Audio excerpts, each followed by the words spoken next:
Zero's face looked like a jack-o'-lantern that had been left out too many days past Halloween, half rotten, with sunken eyes and a drooping smile. "Is that water?" he asked. His voice was weak and raspy. His lips were so pale they were almost white, and his tongue seemed to flop around uselessly in his mouth as he spoke, as if it kept getting in the way. "It's empty," said Stanley. He stared at Zero, not quite believing that he was real. "I tried to bring you the whole water truck, but—" He smiled sheepishly. "I drove it into a hole." "I can't believe you're—" "Me neither," said Zero. "Come on, we've got to get back to camp." Zero shook his head. "I'm not going back." "You have to. We both have to." "You want some sploosh?" Zero asked. "What?" Zero shaded his eyes with his forearm. "It's cooler under the boat," he said. Stanley watched Zero crawl back through his hole. It was a miracle he was still alive, but Stanley knew he would have to get him back to camp soon, even if he had to carry him. He crawled after him and was just able to squeeze his body through the hole. He never would have fit when he first came to Camp Green Lake. He'd lost a lot of weight. As he pulled himself through, his leg struck something sharp and hard. It was a shovel. For a second, Stanley wondered how it got there, but then remembered that Zero had taken it with him after striking Mr. Pendanski.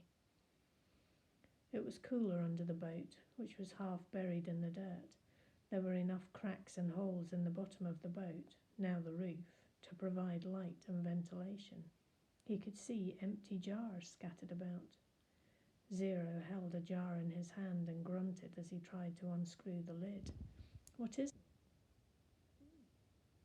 His voice was strained as he worked on the jar. "That's what I call it. They were buried under the boat." He still couldn't get the lid off. "I found 16 jars. Here, hand me the shovel." Stanley didn't have a lot of room to move. He reached behind him, grabbed the wooden end of the shovel and held it out to Zero, blade first. "Sometimes you just have to," Zero said. Then he hit the jar against the blade of the shovel, breaking the top of the jar clean off.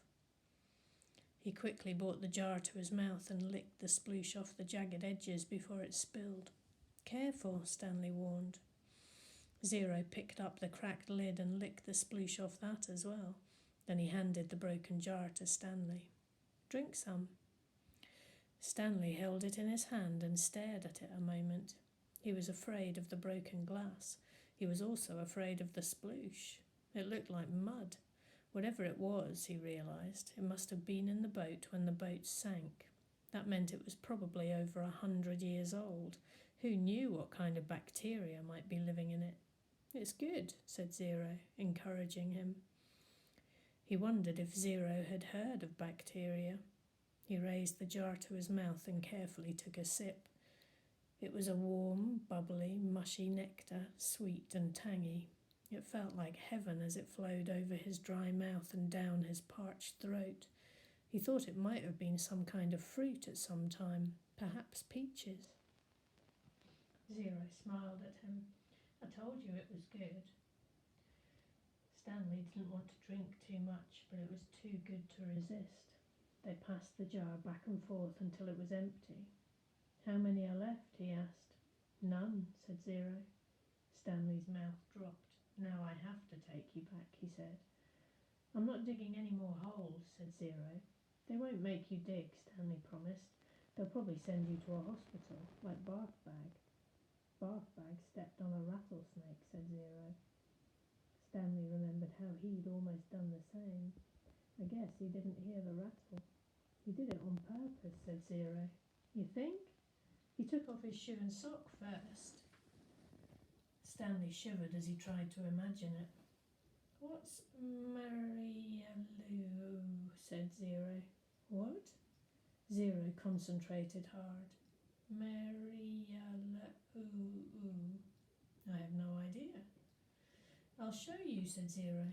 He crawled back out from under the boat. Stanley followed. Back outside, he had to shield his eyes from the brightness. Zero walked around to the back of the boat and pointed to the upside-down letters. M-R-E-L-O. Stanley smiled. Mary Lou, it's the name of the boat. Mary Lou, Zero repeated, studying the letters.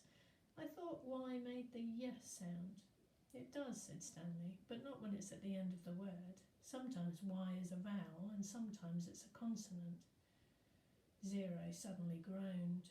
He grabbed his stomach and bent over. Are you all right? Zero dropped to the ground.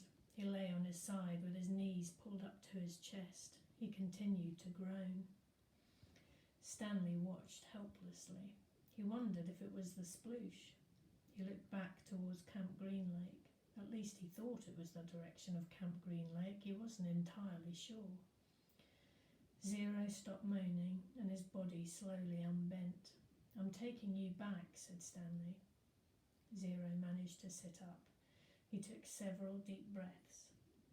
Look, I've got a plan so you won't get in trouble, Stanley assured him. Remember when I found the gold tube?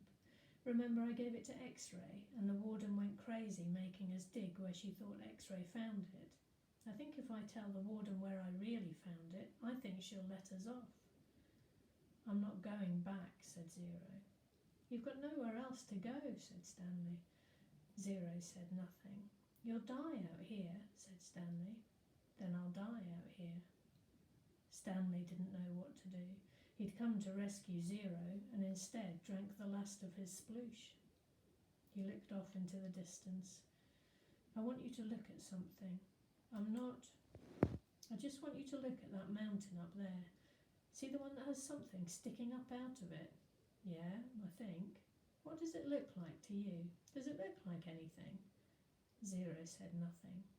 But as he studied the mountain, his right hand slowly formed into a fist. He raised his thumb. His eyes went from the mountain to his hand, then back to the mountain.